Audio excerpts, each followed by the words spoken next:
जेव्हा आपण इतिहासाची गोष्ट करतो आणि इतिहासाबद्दल जेव्हा आपण बोलतो तर सगळ्यात पहिले आणि महत्त्वाचं म्हणजे बाबासाहेबांच्या क्रांती आणि प्रतिक्रांती या पुस्तकामध्ये बाबासाहेब सांगतात की बुद्धाचा इतिहास सांगितल्याशिवाय हा इतिहास अधुरा आहे आणि बुद्ध हे सर्वात पहिले क्रांतिकारी महापुरुष होत असं बाबासाहेब आपल्या क्रांती आणि प्रतिक्रांती या पुस्तकात सांगतात.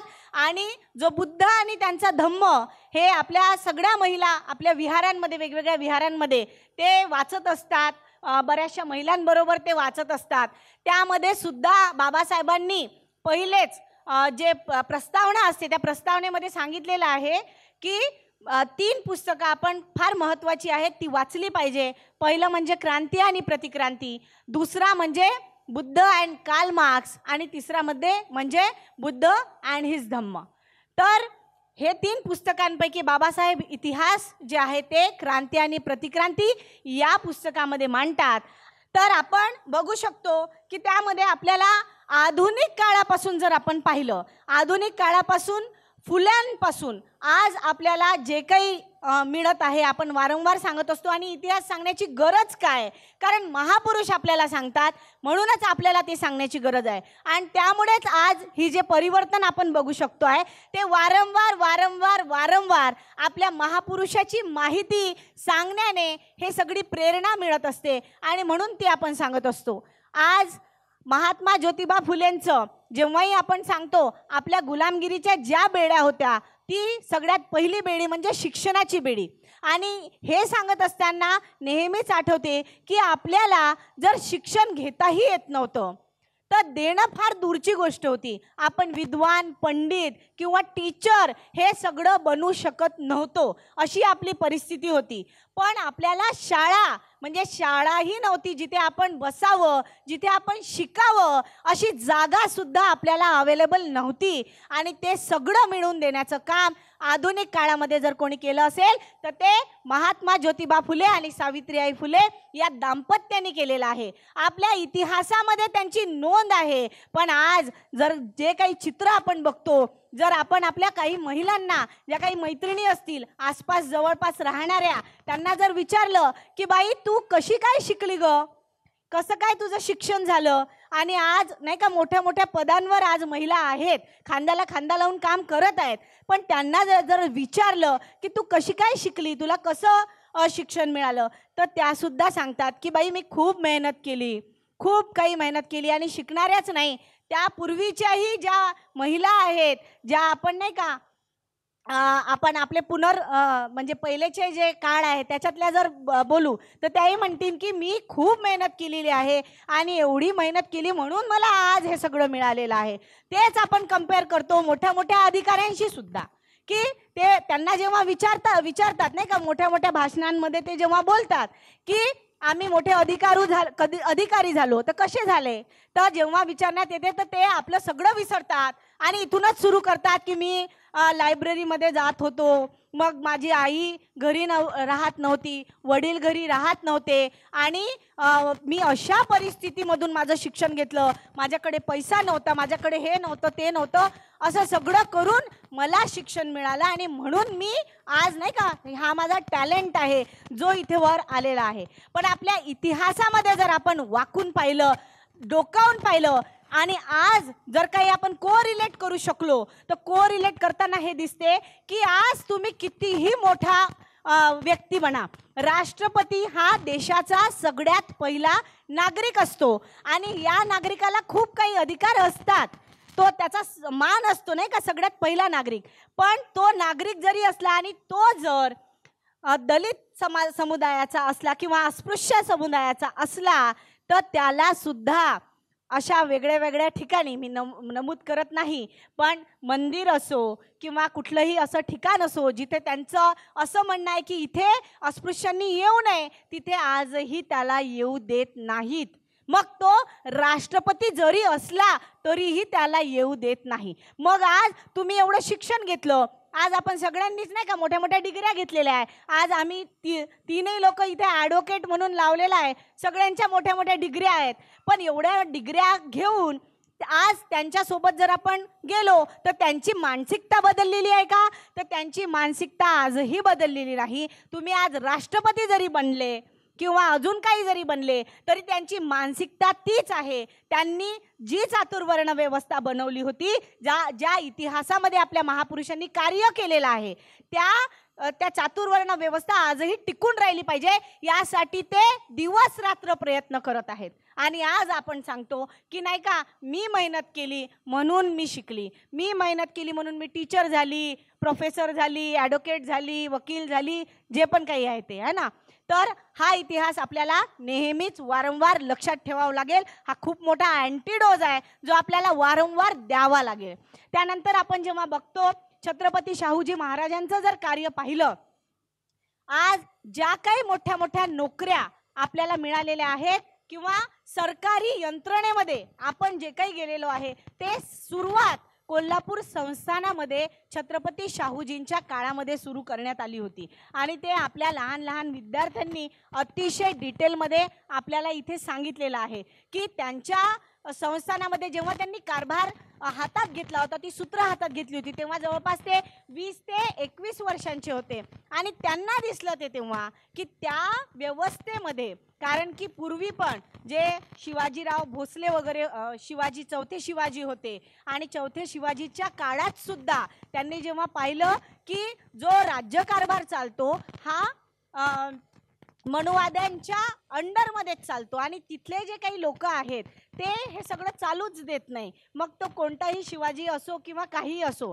आणि त्यांना हे सगळं दिसलं तेव्हा त्यांनी खूप विरोध केला. जेव्हा चौथे शिवाजी आले तेव्हा त्यांचाही फार विरोध झाला. आणि हा सगळा इतिहास शाहूजी महाराजांना माहिती होता. त्यांच्या वडिलांनी त्यांना दत्तक जरी दिलं असलं तरी त्यांना हा इतिहास पूर्णतः माहीत होता. आणि म्हणूनच त्यांनी जेव्हा सूत्र हातात घेतली तेव्हा सगळ्यात पहिले त्यांनी जेव्हा पाहिलं की 90% उच्चवर्णीय हे त्या संस्थानामध्ये नोकरदार वर्ग म्हणून आहेत, आणि म्हणून त्यांनी काय केलं की तिथे 50% रिझर्वेशन याची सुरुवात त्या कोल्हापूर संस्थानामध्ये शाहूजी महाराजांनी केली. आणि मग तेवढंच नाही तर बऱ्याचशा गोष्टी त्यांनी चेंज केल्या. छोटे छोटे उद्योगधंदे, म्हणजे जसं की हॉटेल लावणं, तर गंगाराम कांबळेचं एक छोटंसं हॉटेल त्यांनी त्यांच्या संस्थानामध्ये लावलं होतं. आणि असा हा आपला इतिहास आहे की महापुरुषांनी तिथे जाऊन तो बदल केलेला आहे. तिथे लोक जात नव्हते चहा प्यायला, तर महाराज स्वतः जायचे, आणि महाराज जात आहे म्हणून बाकीच्या लोकांना सुद्धा जावं लागायचं. तर रिझर्वेशनची सुरुवात अशी झाली.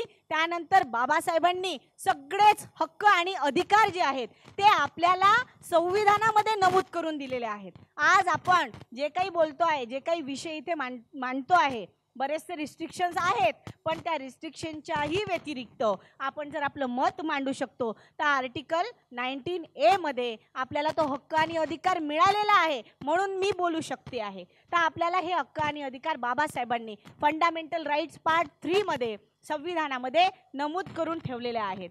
हा आपला इतिहास आहे. आता हा इतिहास आपण जर वगळला, कांशीरामजी साहेबांनी शोधून सांगितलं की 100हून अधिक महापुरुषांचा इतिहास आहे, आणि 100हून अधिक महापुरुषांचा इतिहास आणि 108 वर्षांचा त्यांचा संघर्ष, हे कांशीरामजी साहेब वारंवार सांगत राहिले. हा इतिहास त्यांनी यूपी मध्ये पण घेऊन गेले. तिथे टायवाले बाबा आणि फेटेवाले बाबा अशी ओळख बाबासाहेबांची, फुल्यांची आणि शाहूची होती. त्यांना कोणी तिथे ओळखत नव्हतं, पण तिथे त्यांनी वारंवार ते सांगितलं. म्हणून आज कोणीही असो त्यांना फुले, शाहू, आंबेडकर म्हटल्याशिवाय कुठलंही काम होत नाही, असं कांशीरामजी साहेबांनी त्यावेळेसही करून दाखवलेलं आहे.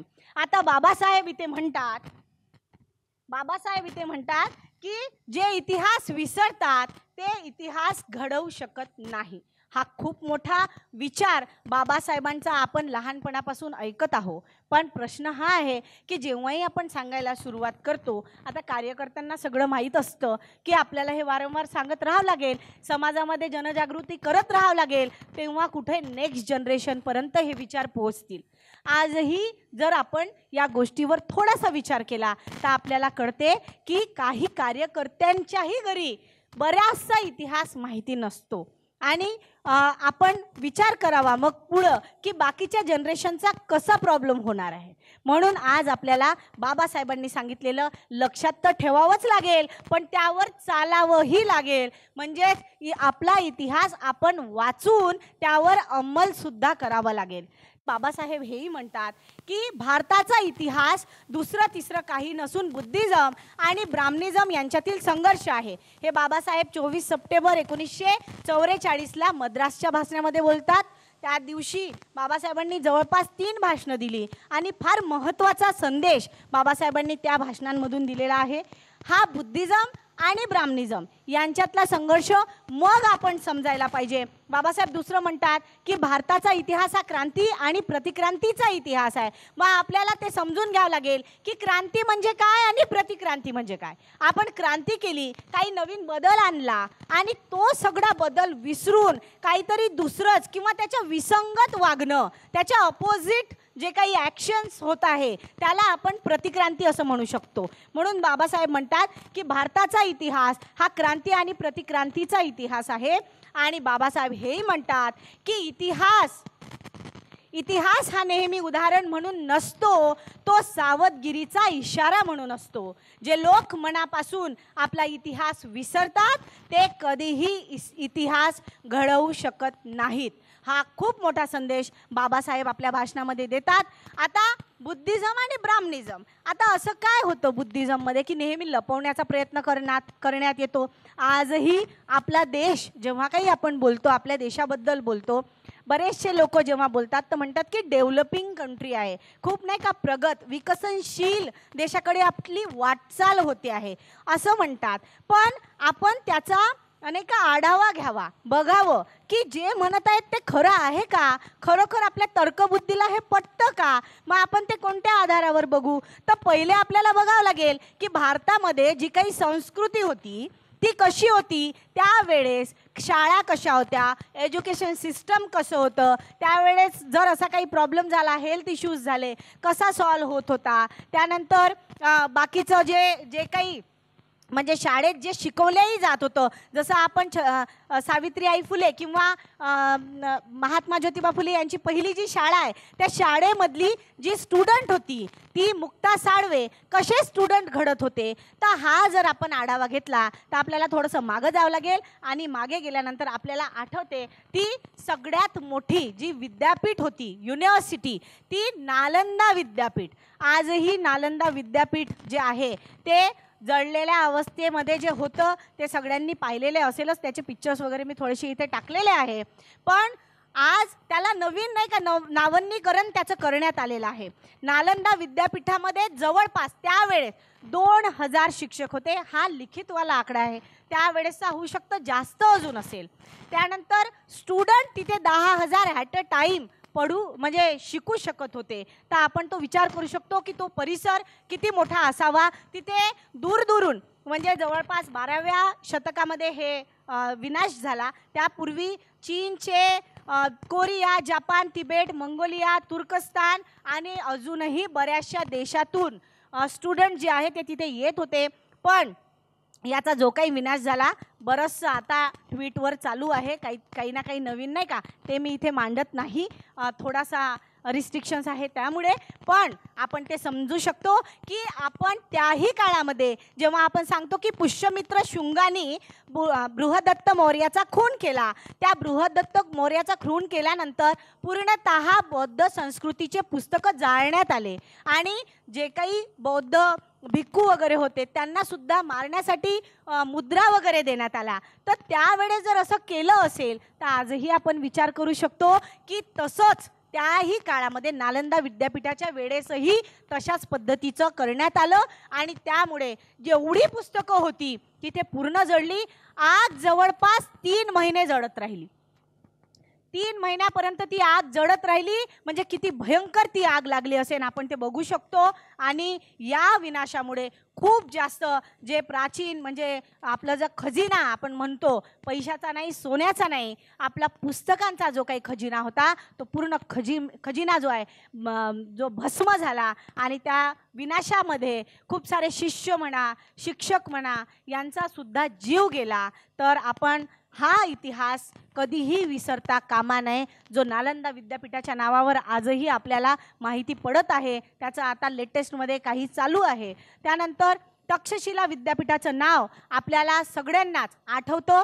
नालंदा, तक्षशिला या मोठ्या मोठ्या विद्यापीठ आहेत. तिथे मी काही पिक्चर्स टाकलेले आहे, तिथे तुम्ही बघू शकता की यामध्ये सुद्धा भव्य इमारती, ग्रंथालय, विद्यार्थ्यांसाठी निवासस्थान, शिकण्याचे नाही का विषयांचे विशेषज्ञ, त्याच्यामध्ये सुद्धा हजारोमध्ये संख्या राहायची. शिक्षणासाठी खूप साऱ्या सुविधा करण्यात आल्या होत्या. पण याही विद्यापीठाचं पतन 5व्या शतकानंतर सुरू झालं, आक्रमणामुळे सुरू झालं. आणि याहीमुळे खूप सारं म्हणजे 7व्या शतकामध्ये तक्षशिला युनिव्हर्सिटीसुद्धा पूर्णतः नष्ट झाली. आजही त्याची काही अवशेष आपल्या भारतामध्ये आढळतात. तर हे आपण कधीही आपली युनिव्हर्सिटी कशी बौद्ध प्राचीन आपली संस्कृती होती, त्या काळामध्ये कशा पद्धतीने सगळं चालायचं हे आपण कधीही विसरता कामा नये. मग आज कसे कसे प्रॉब्लेम्स आपल्याला दिसत आहेत. आपण जेव्हा बोलतो की विकसनशील देश आहे, प्रगतशील देश आहे, डेव्हलपिंग आहे, डेव्हलप्ड होईल त्याच्या जवळच आहे, कशा बेसिसवर पाहू तर आपल्याला बघावं लागेल की काही प्रॉब्लेम्स जे सगळे आपल्या देशामध्ये आपल्याला दिसतात. हे काही प्रॉब्लेम्स मी इथे मांडले आहे, इंग्लिशमध्ये आहे, थोडंसं मी सांगते. डिस्क्रिमिनेशन, भेदभाव वेगळ्या वेगळ्या देशामध्ये सुद्धा आपण बघू शकतो की तिकडे म्हणजे युरोप कंट्रीजमध्ये आपण पाहिलं तर काळ्या आणि गोऱ्याचा भेद होता. ठीक आहे, पण बाबासाहेब काय म्हणतात की इथे जो काही भेद आहे, इथे जे काही डिस्क्रिमिनेशन केलं जातं जातीच्या आधारावर, हे सगळ्या देशामधून ही जी गुलामी आहे ही सगळ्यात विक्राळ गुलामी आहे as compared to other countries. तर असं बाबासाहेब त्यांच्या भाषणामध्ये सांगतात. आणि आपण तेही बघू शकतो तिथे तर लोकांना बांधून ठेवला जातो, साखळ्यांनी बांधून त्यांना पिंजऱ्यामध्ये कोंडलं जातं. पण तरीही बाबासाहेब असं का म्हणत असतील तर कारण ते तिथे गुलाम असतात, पण त्यांची तिथे काळजी घेतल्या जाते की हा बिमार नाही पडला पाहिजे, आपल्या घरातलं व्यवस्थित सगळं कामं केली पाहिजे. पण इथे आपण जर बघू शकतो तर इथे आपल्या पिढ्यानपिढ्या गुलाम होतील आणि होत आहेत. आज बाबासाहेब सुद्धा सांगतात की आपण गुलामीतच जन्मतो, गुलामीतच आपण लग्न करतो, गुलामीतच लेकरं पैदा करतो आणि गुलामीतच मरतो. अशी आपल्या समाजाची परिस्थिती आज होऊन बसलेली आहे. म्हणूनच बाबासाहेबांनी या डिस्क्रिमिनेशनवर त्यांनी बाकीच्या देशाशी बोलताना असं बोलले की सगळ्यात विक्राळ गुलामी जी आहे ती आपली आहे, कारण इथे जातीच्या आधारावर डिस्क्रिमिनेशन आजही होत आहे. त्यानंतर पॉप्युलेशनची समस्या आहे, त्यावर जास्त बोलणार नाही. लिटरसी रेट म्हणजे आपण किती शिक्षित आहोत, आपला समाज किती शिक्षित आहे, हा रेट जर आपण पाहिला तर तो आपण पुढे पाहूया, मी लिहिला आहे.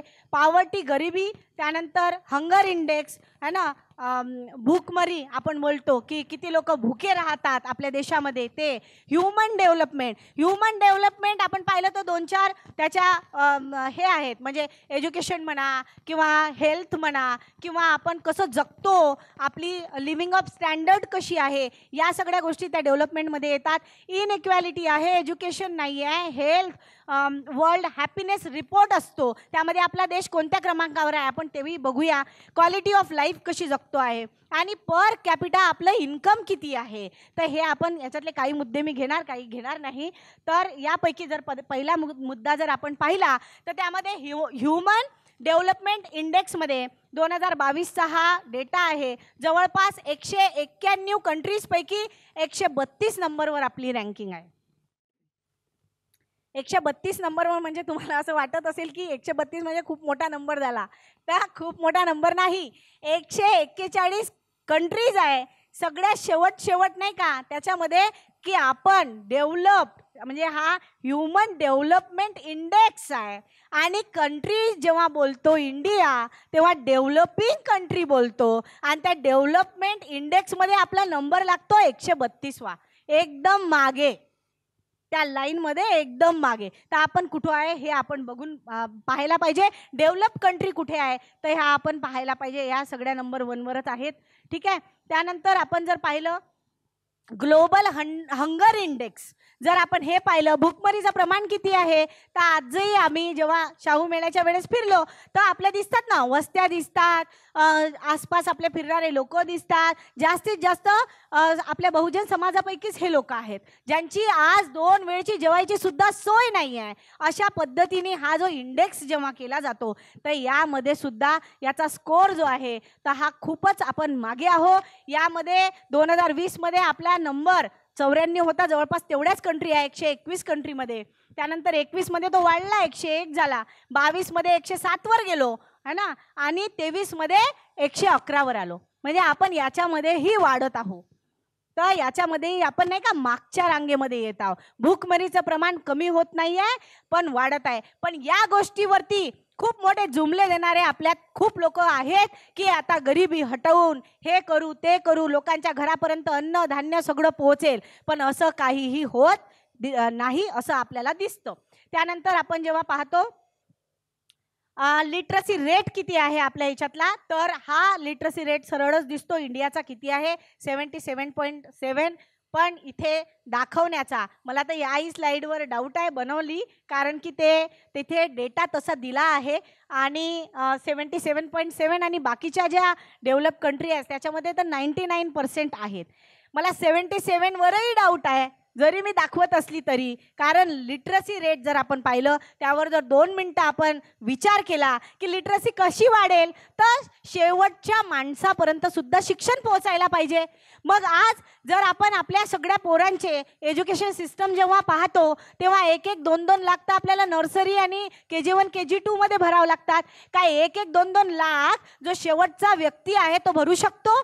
तर अजिबात तो भरू शकत नाही. मग तो कुठे पाठवतो, तो जिल्हा शाळेमध्ये पाठवतो. मग या जिल्हा शाळा आज आहेत का हयामध्ये, आहेत का हयातमध्ये? तर आज आपल्याला जिल्हा शाळा हयातमध्ये असली एखाद 2 तर त्या शाळेला लॉकच दिसते, अशी आपल्या भारत देशाची हे झालेली आहे, परिस्थिती झालेली आहे. म्हणून यावरही आपण विचार करावा. बोटावर मोजता येतील एवढ्या महापुरुषांचे नाव आपल्याला माहिती आहे, पण मान्यवर कांशीराम साहेब म्हणतात की हा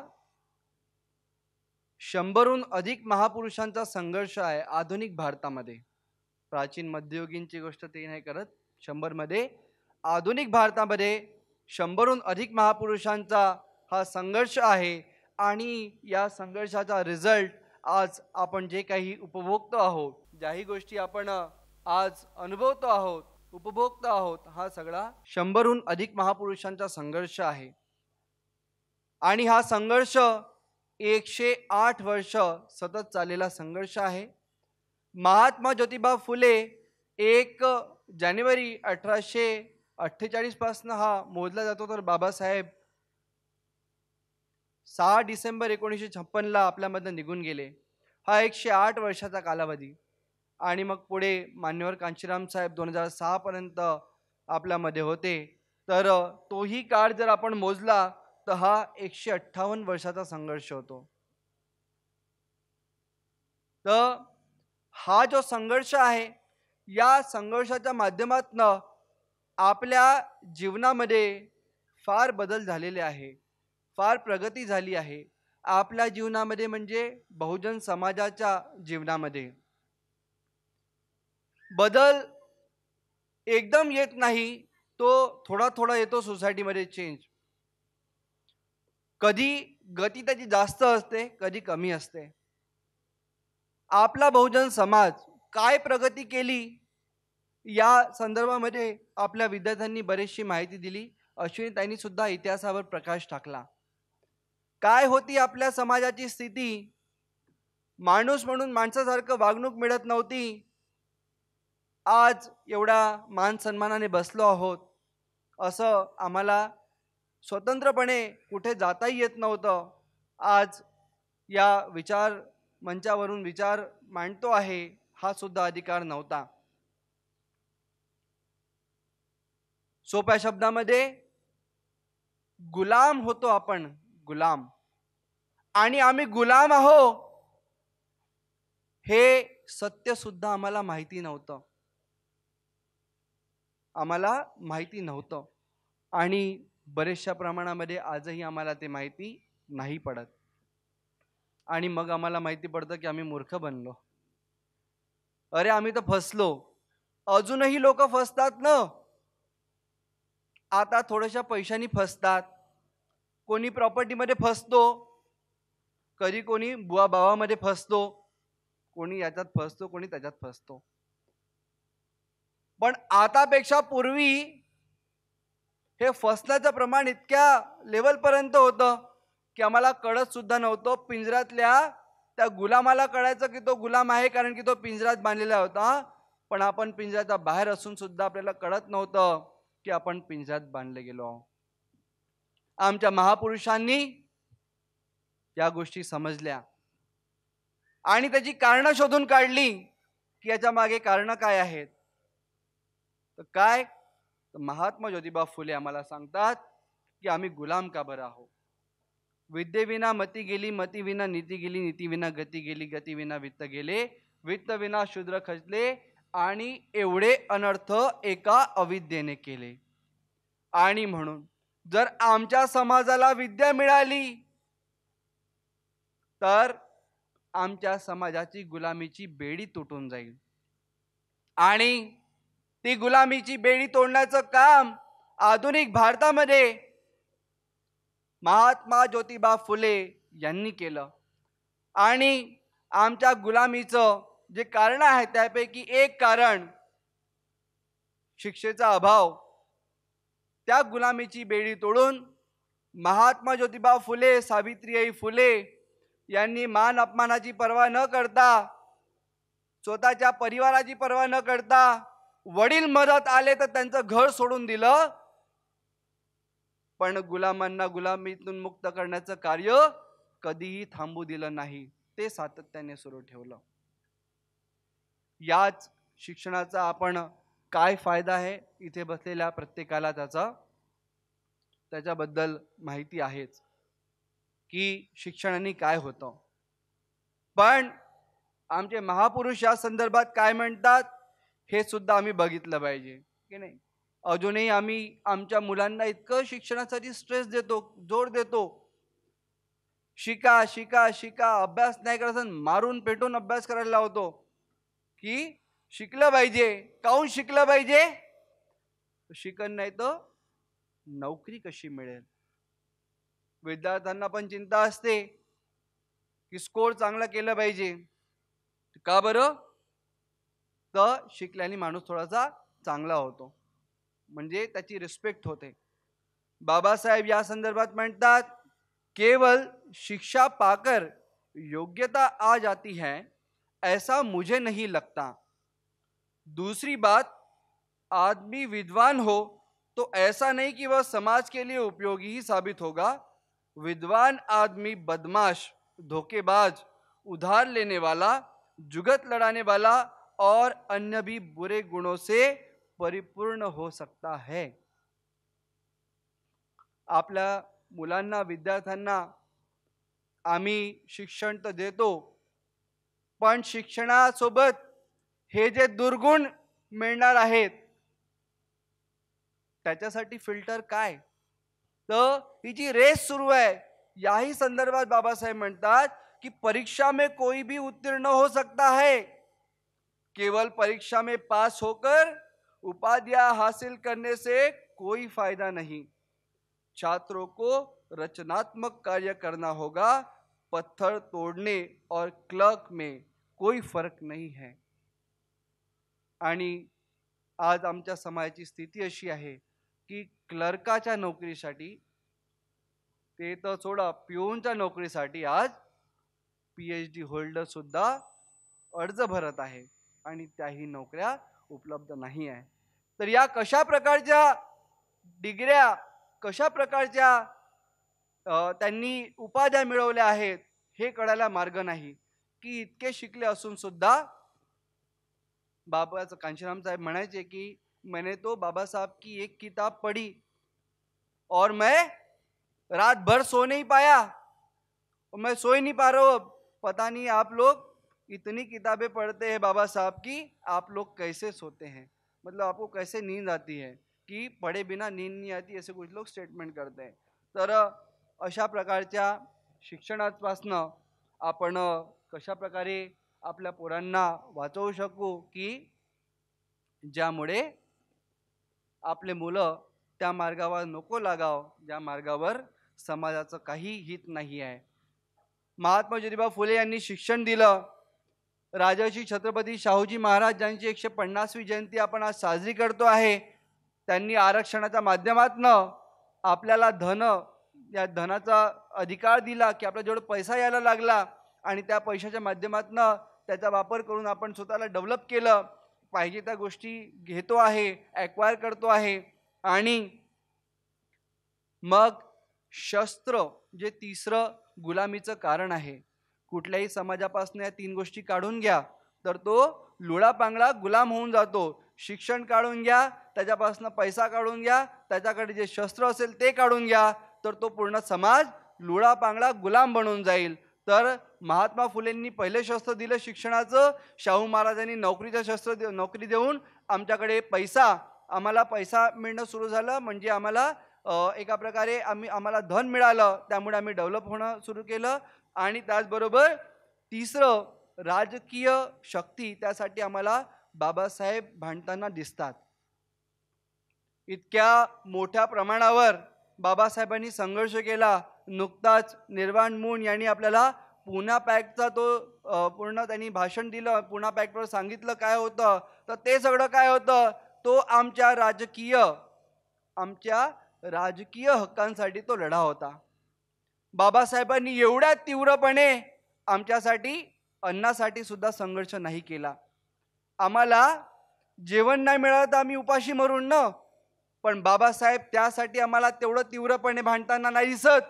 तर बाबासाहेब आमच्या मताच्या अधिकारासाठी, आमच्या प्रतिनिधित्वासाठी, राजकीय प्रतिनिधित्वासाठी विजेच्या खांबाला लटकायला तयार होते. तर इतकं हे राजकीय हक्कांचं महत्त्व आहे. ही तिसरी बेडी बाबासाहेब डॉक्टर भीमराव आंबेडकरांनी तोडली. पण बाबासाहेब या संदर्भात काय म्हणतात हे आपल्या विद्यार्थी मित्रांनी खूप लक्ष देऊन ऐकायचं आहे आणि आपल्या मनात रुजवायचं आहे. आपले उद्दिष्ट काय आहे हे आपण वारंवार म्हणतो की आम्हाला या देशाचे शासक बनायचे आहे, शासनकर्ती जमात बनायची आहे. आणि या चळवळीमध्ये कहीं हम भूल न जाए या अभियानांतर्गत काम करणाऱ्या प्रत्येक कार्यकर्त्याला तर हे वाक्य एकदम पाठ आहे, पूर्ण भाषण पाठ आहे की आपल्याला काय बनायचं आहे. बाबासाहेब त्या संदर्भात काय म्हणतात, राजनीतिक आंदोलनों को हम जितना महत्व देते हैं उतना ही महत्व हमें शिक्षा के प्रचार प्रसार के लिए भी देना होगा.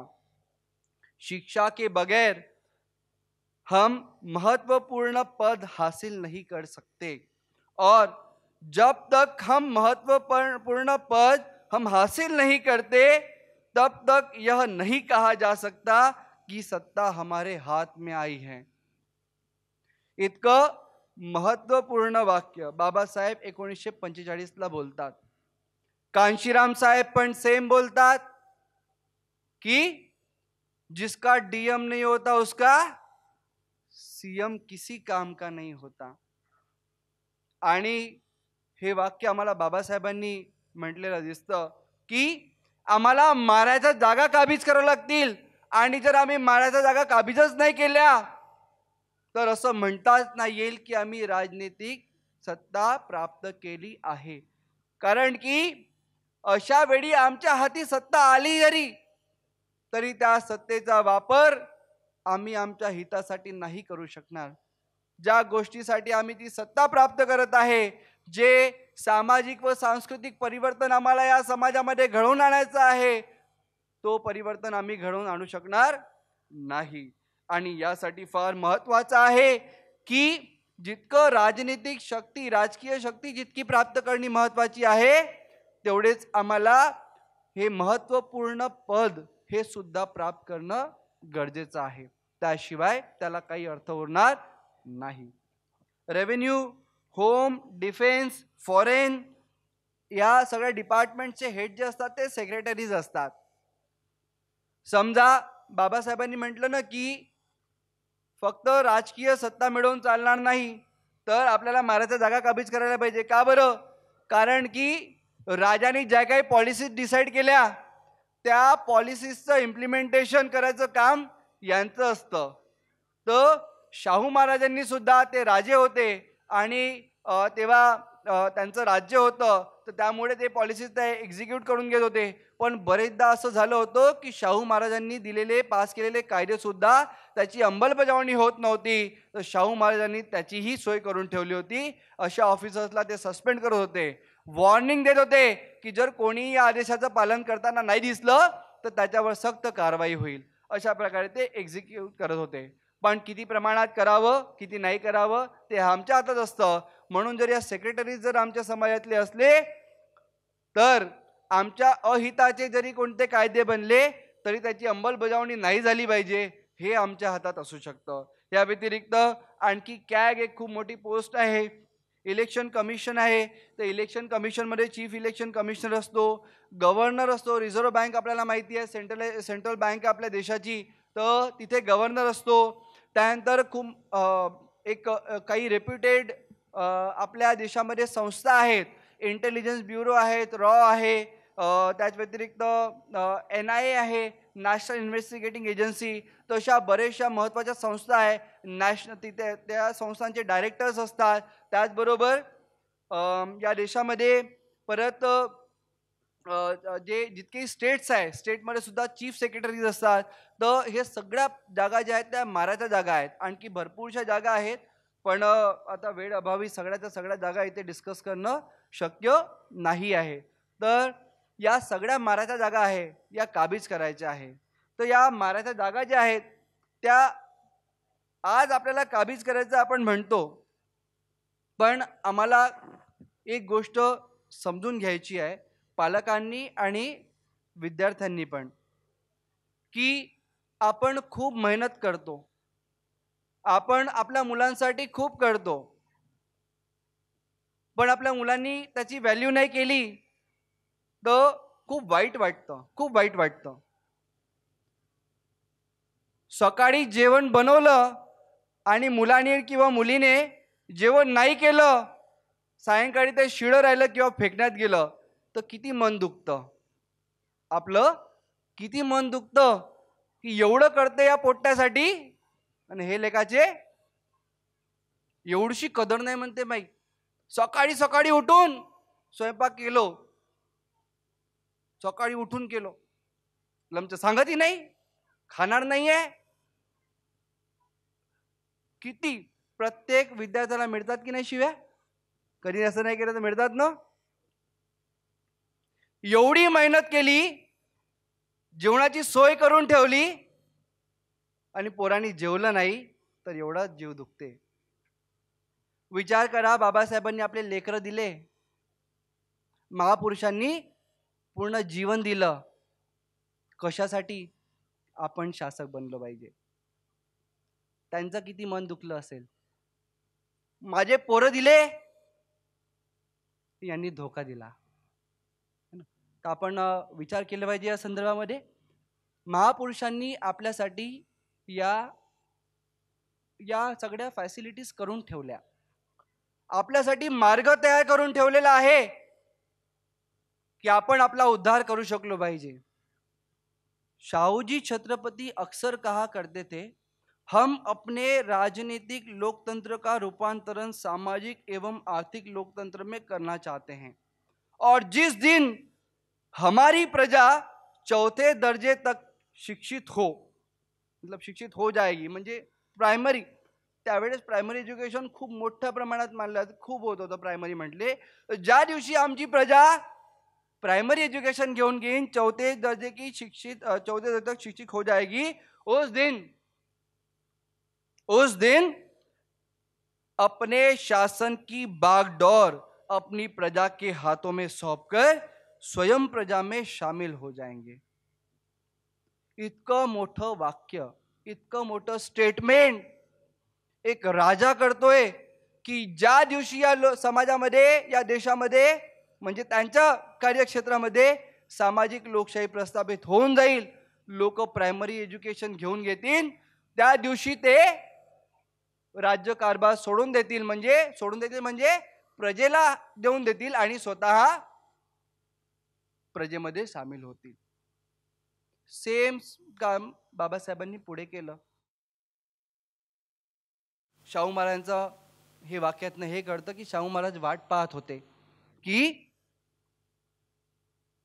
जेव्हा केव्हा लोक शिक्षित होतील मी देऊन देईल.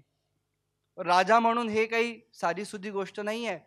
जगाच्या इतिहासात आपल्याला असं उदाहरण शोधून सापडणार नाही की कोणी राजा एवढं मोठं स्टेटमेंट करेल. बाबासाहेब डॉक्टर भीमराव आंबेडकर याच्यासाठी सुद्धा वाट पाहिली नाही त्यांनी की त्यांची प्रजा शिक्षित होईल.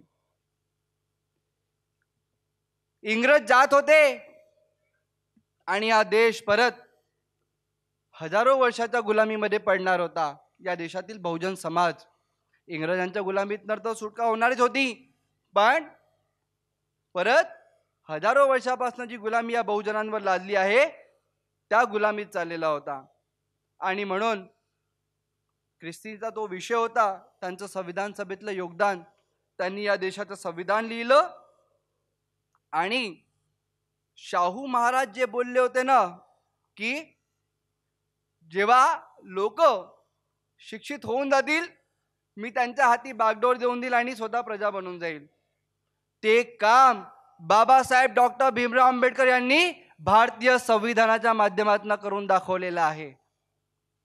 भारतीय संविधान याच्या माध्यमातून या देशाच्या प्रजेच्या हाती ते कारभार सोपवून दिला आहे. एकदा एक प्रसंग सांगतो. आपल्यापैकी खूप लोकांना अगोदर माहिती असेल की कांशीराम साहेब संसदमध्ये होते आणि अटल बिहारी वाजपेयी त्याला म्हणाले, ये विषमतावादी वृक्ष हमारे पूर्वजों ने जो लगाया है ये इतना मजबूत है कि इसका आप कुछ नहीं कर पाएंगे, इसको आप कोई नुकसान नहीं पहुंचा पाएंगे, क्योंकि हमारा जो विषमतावादी वृक्ष है, मनुवादी वट वृक्ष है, ये बहुत मजबूत है. तो कांशीराम साहेब त्याला उत्तर देतात कि मैं कांशीराम मेरे हयात में इस मनुवादी वट वृक्ष को हिला हिला कर इतना कमजोर कर दूंगा कि मेरे बाद में मेरा एक सिपाही आएगा और इसको एक लात मारेगा और एक लात मारकर इसको गिरा देगा.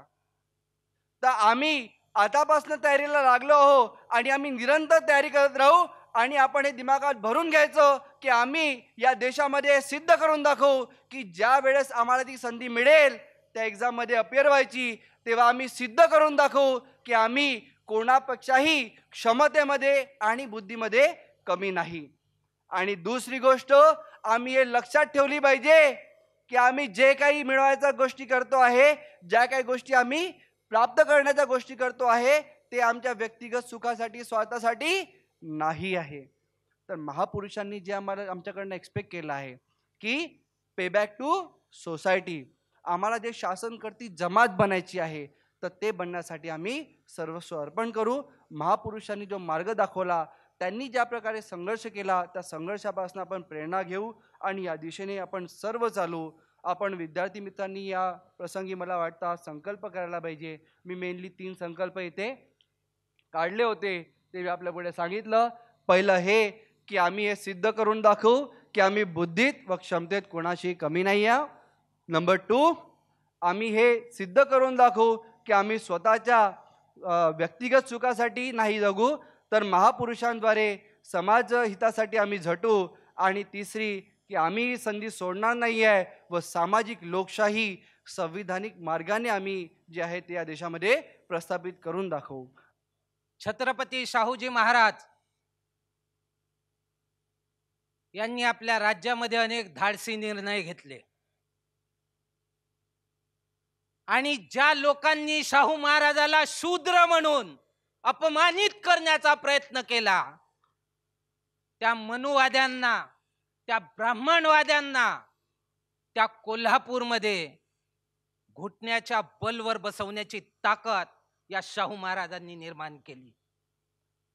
त्या शाहू महाराजांची औलाद आज या नागपूरच्या दीक्षाभूमीवर इथं मोठ्या संख्येने जमा झाली आहे.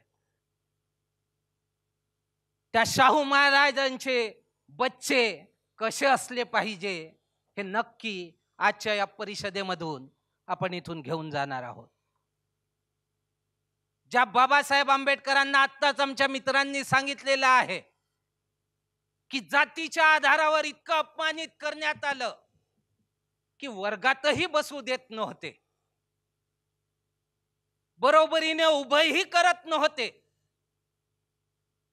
त्या काळामध्ये एवढं उच्च शिक्षण घेऊन आले तरी देखील त्यांचा अपमान काही या देशात थांबला नाही. बाबासाहेब आंबेडकर त्या काळामध्ये एका भाषणात म्हणतात की जगात 6 विद्वान आहेत असं म्हटलं जातं आणि भारतातले डॉक्टर आंबेडकर त्यापैकी एक आहेत. जगात 6 विद्वानांपैकी एक, भारतातले एकमेव बाबासाहेब आंबेडकर असताना देखील या देशामध्ये जातीवादी मानसिकतेचे ग्रसित लोक त्यांना नीच म्हणून संबोधतात, अपमान करतात. काही दोष नव्हता बाबासाहेबांचा. महार जातीमध्ये केवळ पैदा होणं हा काही दोष नाही. एखाद्या व्यक्तीची लायकी त्याच्या विद्वत्तेवर, त्याच्या पोझिशनवर त्याला सन्मान मिळायला पाहिजे. आज थोडीशी संधी मिळाली, थोडेसे शिकलो. तो महात्मा फुलेचा प्रसंग सांगितला एकाने. काय प्रसंग होता? महात्मा फुले त्या काळात शिकले. त्या काळात त्या वर्गामध्ये जेवढे ब्राह्मण मित्र होते तेही तेवढेच शिकले होते. सदाशिवही तेवढाच शिकला होता. ज्याच्या लग्नाच्या वरातीमध्ये महात्मा फुले गेले, पण त्यांना धक्के मारून हाकलून दिलं. का म्हणून हाकलून दिलं? तर म्हणे शूद्र आहे. तू शूद्र असून ब्राह्मणाच्या बरोबरीने चालतो, एवढी तुझी हिम्मत. तर जातीच्या आधारावर कुठं उभं राहायचं, कुठं चालायचं, कुठं चालू नये हे स्टेटस ठरवल्या जातात आपल्या देशात.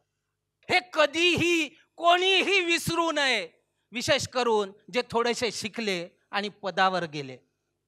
थोडंसं शिकलो तर मी लई शिकलो, मोठं पद मिळालं तर मी लई मोठा आहो. पण आम्ही कितीही मोठे झालो, या देशात देशाचा प्रथम नागरिक देखील एखादी दलित होतो तर या देशातला मीडिया दलित राष्ट्रपती म्हणून त्याला संबोधते आणि दलित काही सन्मान नाही. दलित हा शब्द काही या देशामध्ये सन्मान नाही. पण या देशातले आदरणीय राष्ट्रपती कोविंद जेव्हा झाले तर मीडिया दलित को राष्ट्रपती बनाया, दलित को राष्ट्रपती बनाया. देशातला सर्वोच्च नागरिक आणि तरी देखील जातीचा कलंक त्याच्यासोबत चिकटून आहे. तुम्ही काय लागलात? जर आम्हाला असं वाटत असेल मी अधिकारी आहे, मी बाबू आहे, मी PhD आहे, मी अमुक आहे, मी ढमुक आहे, मी लई मोठा तोपचंद आहे, तर आम्ही त्या देशात जन्माला आलो. जगातला 6वा विद्वान बाबासाहेब आंबेडकर या देशात अपमानित होतात. देशाचा प्रथम नागरिक, या देशाचे राष्ट्रपती दलित म्हणून संबोधण्यात येतात. आणि ही लढाई, या घृणित मानसिकतेच्या विरुद्ध असलेली लढाई आम्ही लढत आहोत, हे विसरून चालणार नाही. म्हणून आपला अहंकार बाजूला ठेवावा, आपलं मोठंपण बाजूला ठेवावं आणि बाबासाहेबांची चळवळ डोळ्यापुढे ठेवून या चळवळीत काम करायला तयार व्हावं. 2500 वर्षापूर्वी या विषमतावादी चळवळीला पहिला चॅलेंज देऊन ही व्यवस्था नाहीशी करणारे बुद्ध होते. बुद्धांनी ते करण्यासाठी काय केलं? घर सोडलं, महल सोडला, बायको सोडली, लेकरू सोडला, बाप सोडला, माय सोडली, रिश्ते नाते सोडले आणि एक आयडियोलॉजी डेव्हलप करून दर दर दर दर भटकत लोकात गेले, लोकाला जागवत राहिले. अरे हे जे बुरसटलेले विचार आहेत, हे जे मनुवादाने तुझ्या डोक्यात पेरले आहेत, हे चुकीचे आहेत. हे जे दगड धोंडे पुचतोस हे चुकीचे आहेत. हे काही माणुसकीचं लक्षण नाही. हे जे सांगतात की आमच्याकडे अमुक ग्रंथ आहेत, आमच्याकडे ढमुक ग्रंथ आहेत, त्याच्यात सगळं जगाचं ज्ञान आहे, हे सगळं खोटं आहे. म्हणून बाबासाहेब आंबेडकर 24 सप्टेंबर 1944 या देशामध्ये मद्रासमध्ये जे भाषण करतात त्या प्रसंगी बाबासाहेब म्हणतात की भारताचा इतिहास दुसरं तिसरं काही नसून बुद्धिझम आणि ब्राह्मणिझमचा संघर्ष आहे. क्रांती आणि प्रतिक्रांती या ग्रंथात ते म्हणतात. की भारताचा इतिहास हा मरेपर्यंतचा संघर्ष आहे बुद्धिझम आणि ब्राह्मणिझमचा, मरेपर्यंतचा संघर्ष. त्या मद्रासच्या भाषणात बाबासाहेब पुढे म्हणतात की संघर्षाचं कारण काय आहे. तर संघर्षाचं कारण हे आहे की सत्य काय आहे. पुढे बाबासाहेब मांडणी करतात की ब्राह्मणांचं म्हणणं आहे की वेदात जे काही लिहून आहेत ते सत्य आहे, आणि बुद्धाचं म्हणणं आहे की 10 इंद्रियांच्या आधारावर जे काही तपासून पाहता येते ते सत्य. तिथे 10 इंद्रियांचा उल्लेख आहे, म्हणून मी 10 इंद्रिया सांगितल्या. आपल्याला 5 सेन्सेस माहित आहेत, 5 अजून कोणते ते शोधतो आहे, सापडलं तर लगेच फॉरवर्ड करतो तुमच्यापर्यंत. 10 इंद्रियांच्या बळावर जे काही तपासून पाहता येते ते सत्य. मग या देशातली लढाई ही सत्याची लढाई जर असेल की सत्य काय आहे, या देशामध्ये जर हजारो वर्षापासनं ते लोक खोटं पेरत असतील, त्या खोट्यामध्ये लोक फसत असतील, त्या खोट्या लोकांना जागवून, त्यांना चेतवून, त्यांना शिकवून खरं काय आहे हे सिद्ध करण्याची जबाबदारी तुमच्या आणि माझ्या खांद्यावर आहे. ती जबाबदारी त्या प्राचीन काळामध्ये बुद्धांनी आपल्या खांद्यावर घेतली, आणि या देशात बुद्धाच्या पूर्वी 2000 वर्षापूर्वी स्थापन केलेली व्यवस्था बुद्धांनी संपवून क्रांती घडवली. क्रांती, बुद्धाची क्रांती 500 वर्ष या देशामध्ये टिकली. त्याच्यानंतर पुन्हा प्रतिक्रांती झाली. पुष्यमित्र शृंगाने ती प्रतिक्रांती केली, आणि त्या प्रतिक्रांतीच्या नंतर 2000 वर्षाची गुलामी आमच्या वाटेला आली. मग आधुनिक काळात फुल्यांनी पुन्हा आमच्या गुलामीला छेद दिला, आणि शक्य हे यासाठी झालं की या देशामध्ये इंग्रजांचं सरकार होतं. इंग्रजांचं सरकार होतं म्हणून आम्ही गुलामीतून मुक्त होऊ शकलो. पण आम्हाला इतिहासात शिकवल्या जाते की इंग्रजांनी आम्हाला गुलाम केलं. किती विसंगत आपल्या देशामध्ये शिक्षण प्रणाली आहे.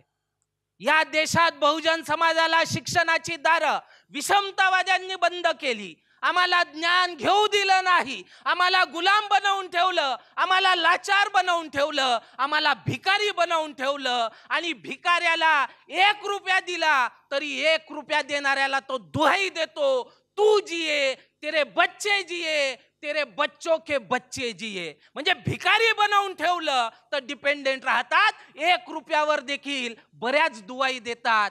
हा इतिहास आम्ही विसरून चालणार नाही. यातून बाहेर काढण्याचं काम फुल्यांनी केलं. स्वाभिमान जागवला. अरे भिकारी बनून का जगता, स्वाभिमानानं जगा. म्हणून भीक मागणं सोडा, काही स्वाभिमान पैदा करा.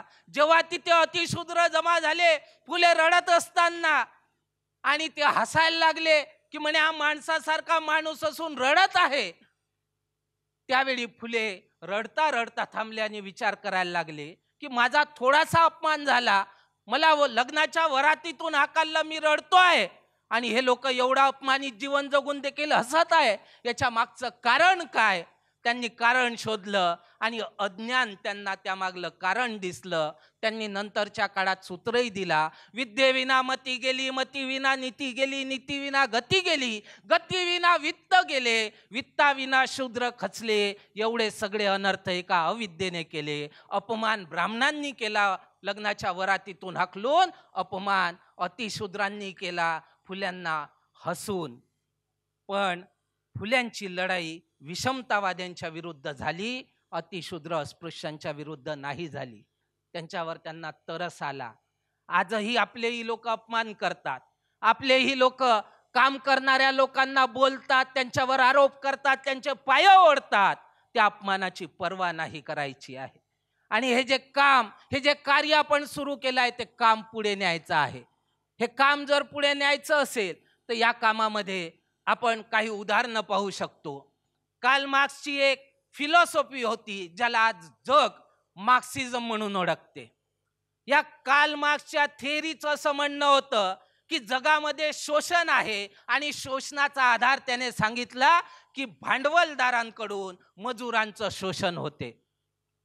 भांडवलदारांची संख्या कमी आहे आणि मजुरांची संख्या जास्त आहे, यांची पिळवणूक होते. आणि म्हणून हे शोषण थांबवायचं असेल तर मजुरांनी एकत्र यावं, शस्त्र हातात घ्यावे, भांडवलदारांना संपवावं, कंपन्या कारखाने आपल्या हातात घ्यावे आणि आपण चालवावं. म्हणजे मजूरच कंपन्या चालवतील तर मजुरांचं शोषण होणार नाही.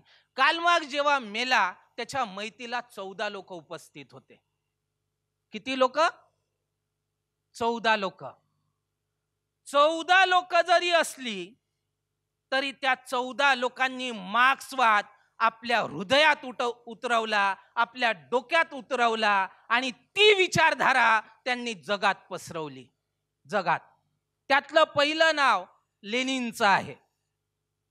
लेनिन याने रशियामध्ये जो काही सोव्हिएत युनियन तयार झाली त्याचा हेड राहिला आणि त्या लेनिनने काही काळ रशियाला लीड केलं. त्यावेळी जगाला लीड अमेरिका नव्हतं करत. त्यावेळी रशियन लोकांनी सोव्हिएत युनियननी एवढी ताकद निर्माण केली की ते जगाला लीड करत होते आणि मार्क्सवाद जगाच्या कानाकोपऱ्यात पोहोचवला. मार्क्सवादातले काही सिद्धांत बदलवले आणि त्याला नवीन नाव दिलं लेनिनिझम. लेनिन मेल्याच्या नंतर 1924ला लेनिन मेला आणि त्याच्यानंतर स्टॅलिन पुढे आला, जोसेफ स्टॅलिन. या जोसेफ स्टॅलिनने 1924 ते 1953 पर्यंत या सोव्हिएत संघाला लीड केलं. हा एवढा ताकदवर माणूस होता, एवढा ताकदवर की विचारू नका. म्हणजे त्याच्या नावाने अशी दहशत होती, कारण कालांतराने त्याला डिक्टेटरशिप मध्ये त्यांनी कन्वर्ट केलेला आहे. आणि हा जो स्टॅलिन आहे, हा स्टॅलिन एका कॉबलरचा मुलगा होता, म्हणजे एका चमार जातीचा मुलगा होता. आणि जेव्हा हा मरण पावला त्यावेळी बाबासाहेब आंबेडकर त्या संदर्भात एक वाक्य बोलतात. काय म्हणतात? की एका चमाराच्या पोरानं रशियाचा कायापलट केला. काय म्हणतात बाबासाहेब आंबेडकर? एका चमाराच्या पोरानं रशियाचा कायापलट केला. काय आमच्या देशात एखादी असा पोरगा होईल का जो भारताचा कायापलट करेल? आणि आमच्या देशात एखादी असा पोरगा होईल का असं जेव्हा ते म्हणतात तर त्या क्षणी तो त्या शेड्यूल कास्ट मधला एखादी महार असावा, एखादी चमार असावा असं त्यांना अपेक्षित होतं. हे बाबासाहेबांना अपेक्षित होतं. हा लेनिन जग रूल करणारा एवढा ताकदवर माणूस, हा व्यक्ती एकदा काय म्हणतो युवकांच्या संदर्भात की म्हणे तुम्ही मला तुमच्या देशातील तरुणांच्या होटांवरची गाणी सांगा, मी तुम्हाला तुमच्या देशाचं भविष्य सांगतो. काय म्हणाला लेनिन? वर्ल्डला लीड करत होता, वर्ल्डची सगळ्यात ताकदवर शक्ती म्हणून होता. आणि तो स्टॅलिन एकदा असा म्हणाला की तुम्ही मला तुमच्या देशातील तरुणांच्या ओठांवरची गाणी सांगा, मी तुम्हाला तुमच्या देशाचं भविष्य सांगतो. या वाक्याचा आज जर आपण अर्थ काढायला गेलो की तुम्ही मला बाबासाहेब आंबेडकरांच्या लेकरांच्या ओठांवरची गाणी सांगा, मी तुम्हाला चळवळीचं भविष्य सांगतो, तर काही वावग होणार नाही. जर तुमच्या तोंडावर, तुमच्या ओठांवर सिनेमाची गाणी असतील, सिनेमाची प्रेमाची गाणी असतील, तर आंबेडकरवादी चळवळ बर्बाद करायला कोण्या मनुवाद्याची गरज नाही. तुम्ही काफी आहात ही चळवळ बर्बाद करायला, बाबासाहेब आंबेडकरांची. आणि म्हणून लहानपणापासनं चळवळीची गाणी आम्ही आमच्या मुलांच्या ओठांवर देण्यासाठी आपण लहान लहान मुलं आज इथे गीत सादर केलं, प्रथम नमो गौतमा. हे लेनिनचं ते वाक्य आपण आपल्या मुलांच्या डोक्यामध्ये चळवळीची गाणी रुजवावी, ते वातावरण पैदा करावं, ही जबाबदारी तुमची आणि माझी मिळून आहे. हिंडायला जाणं, सिनेमा पाहायला जाणं, सिनेमाची गाणी म्हणणं आणि चळवळीबद्दल ज्ञान सांगणं घरी बसून फेसबुकवर, व्हॉट्सअपवर, याच्याने चळवळी वाढत नाही. चळवळीसाठी जमिनीवर उतरावं लागतं, चळवळीसाठी जमिनीत राबावं लागतं. बाबासाहेब आंबेडकरांनी आपली 4 लेकरं गाडली चळवळीसाठी, तशी लेकरं देखील चळवळीसाठी गाडावी लागतात, तेव्हा चळवळी मोठ्या होतात. सम्राट अशोकाने केवळ पैसा नाही दिला चळवळीला, केवळ स्तूप नाही बांधली. तो एवढा मोठा सम्राट, आजही त्यांचं नाव आदराने घेतल्या जाते. एवढ्या मोठ्या भूभागावर एवढं मोठं काळ 10 पिढ्या त्यांनी राज्य केलं. त्या सम्राट अशोकाने देखील मुलगाही दिला चळवळीसाठी, महेंद्रा नावाचा. मुलगीही दिली संघमित्रा नावाची. आणि भिक्खू संघामध्ये जेव्हा महेंद्रा आणि संघमित्रा गेली तर राजेशाहीच्या थाटात नाही गेले, भिक्खूच्या अवतारात गेले. नंग्या पायानं हातात भिक्षा पात्र घेऊन घरोघरी मागून खायला लागले आणि बुद्धाचं तत्वज्ञान सांगायला लागले. सम्राट अशोकाचा राजेशाहीपणा नाही दाखवला. महापुरुषांचा संदर्भ, महापुरुषांची लाईन ऑफ ऍक्शन आम्हाला फॉलो करावी लागेल.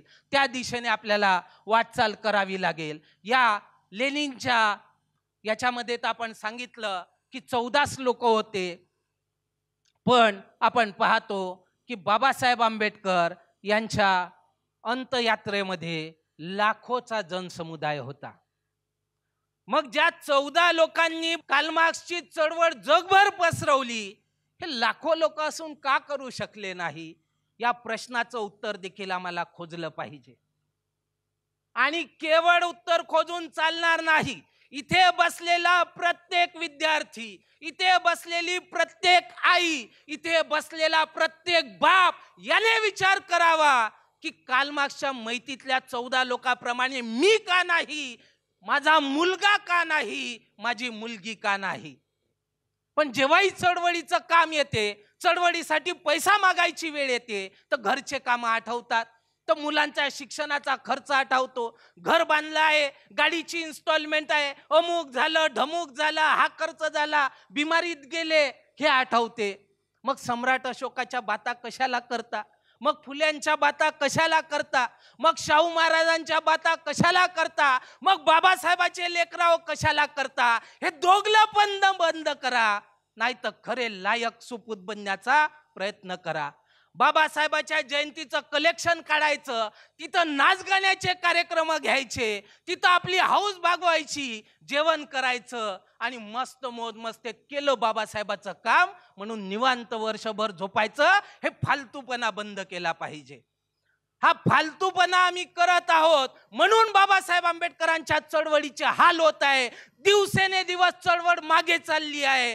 ती चळवळ मागे चालली, त्याला सर्वस्वी आम्ही जबाबदार आहोत. कारण आयडियोलॉजीचं काम नाही करत आहोत, आयडियोलॉजीसाठी सॅक्रिफाईस नाही करत आहोत, आयडियोलॉजी पुढे नेण्यासाठी मरमर नाही करत आहोत. हे काम नाही करू शकलो तर मी मरणं पसंत करीन. हे जे बाबासाहेबाचे वाक्य होते, ही जी तीव्रता होती, ती समजू नाही शकत आहो, असा त्याचा अर्थ होईल. तो अर्थ आम्ही समजला पाहिजे. बाबासाहेब आंबेडकरांचा अपमान झाला, बडोद्यामध्ये रडत बसले.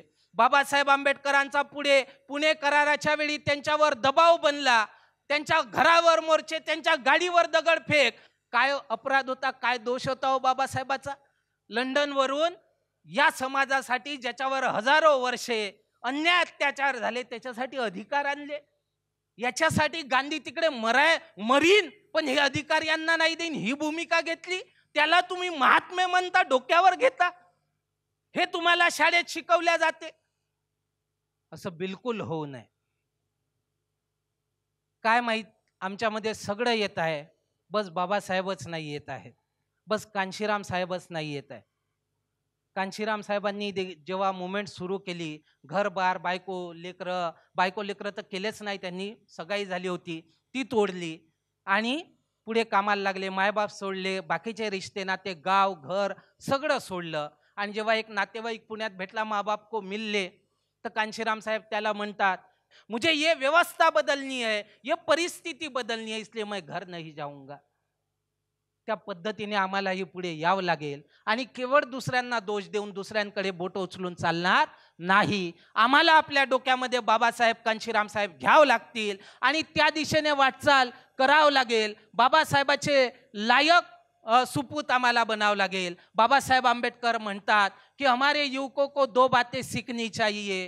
पहली यह कि वे सिद्ध करे कि यदि उन्हें अवसर दिया जाए तो वे बुद्धि में और क्षमता में किसी से कम नहीं, ये वो सिद्ध करे. और दूसरी, वे यह सिद्ध करे कि वे केवल व्यक्तिगत सुख के मार्ग पर नहीं चलना चाहते, बल्कि अपने समुदाय को उस दिशा ले जाना चाहते हैं जहां वे मुक्त हो, मजबूत हो और सम्माननीय हो. व्यक्तिगत सुख पर नहीं चलना चाहते. इथे तर सगळेचे सगळे मलाच भेटलं पाहिजे, नोकरी मलाच भेटावी, चांगलं शिक्षण माझ्याच पोराला भेटावं, चांगली नोकरी अजून माझ्याच पोराला भेटावी, माझं चांगलं नोकरी आहे तर मला बायको चांगल्याच त्याच स्टेटसची मिळावी आहे ना. मग सगळं मी मी मी मी आपलं घर, मग रिटायर झाल्यावर तिकीटही मलाच भेटावी, आमदार खासदारही मीच बनावं, मंत्री संत्री मीच बनावं. तर हे मी करून आपलं घर भरणं, एवढा स्वार्थ करणं बंद केलं पाहिजे. बाबासाहेबांनी ज्या पद्धतीने आपली लेकरं या मुवमेंटवर दिली, या मुवमेंटसाठी कुर्बान केली, सम्राट अशोकाने ज्या पद्धतीने आपले लेकरं, केवळ मुलं नाही मुलगी सुद्धा चळवळीवर कुर्बान केली, त्या पद्धतीने आपण देखील या चळवळीवर, या चळवळीसाठी कुर्बानी द्यायला तयार राहिलो पाहिजे.